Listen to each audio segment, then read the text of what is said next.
Hello and welcome to the Lost Echo SMP server. Here is all about our creative freedom, including creative freedom from the Enderman as well. If you watch the prelude episode, I tried giving it a much more dark and dingy feeling, but it won't always be the case. Telling a story is one thing, and being inside it, it's a whole different thing. But before I get too excited about it, I really need to eat some much more like it. Since the first episode, I've been hard at work, and if you didn't get it the first time, I'm not stealing from anyone. I built all this. So, as I was saying, I've been hard at work. This all looks like a mess for now, but I've got plans to decorate it, in which I need materials from the nether as well. Crimson stripped wood looks pretty nice, but it's not all I want. The warped one will be a good fit as well, but my nether spawn doesn't include any nearby. This sort of stripped patterns will be making up all of the walls. And for the floor, it's reserved for buried right here. Such a cute little one, intruding my privacy.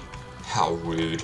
I need to light it up better. So the main deal about this SMP will be its story. Nothing sounds too different by now. Hey, I'm monologuing. Stop. But the thing is, the story isn't set in stone. The story is whatever we make of it, and it's a whole different approach to the SMP genre. So it's really unique in its own way. With all the progress you can see here, it's apparent that we're pretty deep into this series. Not on camera though. It says only day 14, but that's because the day cycle resets weekly, if I'm not mistaken. The server's been active for about 2 weeks from what I know. So that's that. I'm trying to connect my base into the nether system. Not really a nether hub at this point, but a nether system. All these ghasts around, also the skeletons, make it pretty unbearable. Such an annoyance. Goodbye. It's what I have, and it works. Finally, some cover. And the nearest portal connects me to the spawn port right here. Let's just have a quick nap.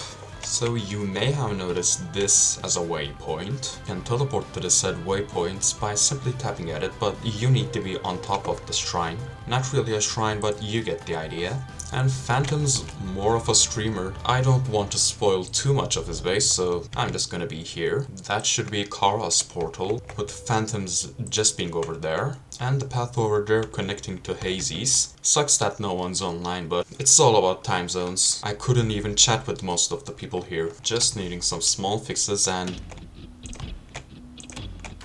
not cool. Not cooler. I gotta explore the nether to complete my base, but for the moment, deforestation sounds like the best idea. In this quick time-lapse of mass destruction of trees, I want to give some quick exposition, because I played Amnesia, but the simple parts of the story is pretty much drafted out. We live in the country of Ikemond, and the spawn town's name is Airedale, which was probably seen by you at the Waygate system. Pretty much all of us are living close to each other, with everyone having their own town, and each town will have its own unique story with its own unique characters.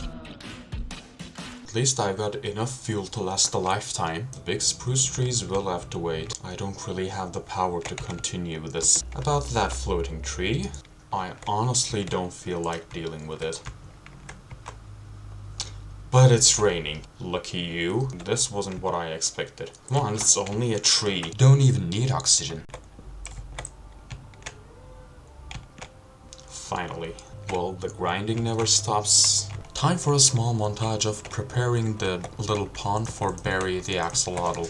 So the country of Ikemond was known for its brave sailors and its dominance across the seas. And with the port town of Mondra, I am planning to make that legacy live on. It will be a lot of building. I'll be hoping to handle different types of buildings and hopefully spread across a large area, but it will end up being the full city on its own. The deforested area will increase by time. Don't know how much yet, but my main focus will be the port and the buildings, hopefully. Also, I'm planning to make a full movie out of the cinematic shots, which will hopefully appear time to time. With the final touches complete, the playground of Barry the Axolotl is finally completed. What's left is to only honor him Barry, come on. Come on here. You're making me look bad on camera, come on. There we go. It's time to honor him this way. There you go. Be free. Be happy. He's already found a favorite toy. Oh, sorry, no way out. There are places he can potentially go and hopefully not suffocate. But this project's mainly finished now. But as you can probably see, the floor isn't even close to being complete. And for that I need to go to spawn. Actually, I forgot bone meal.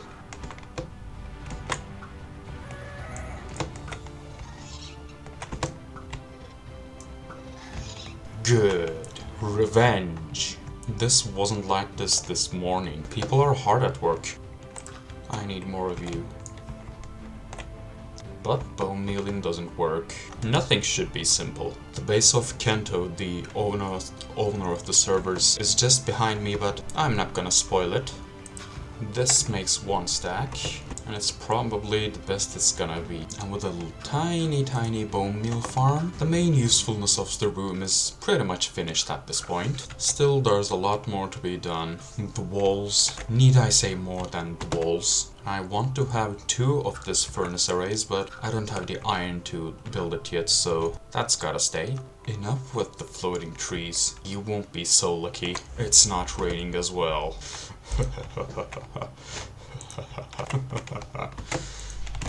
God, I love destruction. You were the reason for this. Don't let anyone ever take the blame. Hey, you too. A much better and a much cleaner horizon ahead of us. Just a little detail to make everyone know.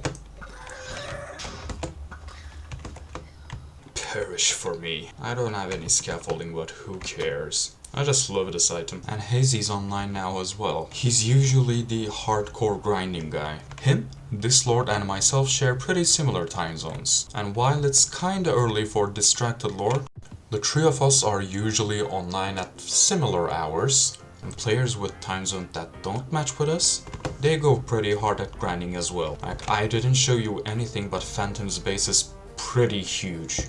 And so is this lord's, Hazy's, and many others that I probably haven't even seen yet. All the wonderful people here are pretty hard at work to bring everyone a wonderful experience. Soon enough, we'll be building the port town of our own, the port town of Mandra, and set sail to whatever waits us across the horizon. Before I wrap this episode up, I've got some vendetta to handle. This has been my place of death multiple times off camera. They were a huge headache. And I'm about to find out if it was worth. Not exactly. Fantastic. A good buried treasure map should make it worthwhile. I'm just glad that the Trident guys aren't home this time. They're pretty close to my base too. They shouldn't even consider messing with my privacy. Expose it? Nope. Mainly because I was at the wrong place. Give me something nice. It's good, it's good. No diamonds, but still good enough. I'll be getting some extra emeralds soon enough. So that's about it for this time. Nothing's over yet. Who dares disturb my sleep? Come here, hotshot. Was that it? You dare approach me? Terrible choice.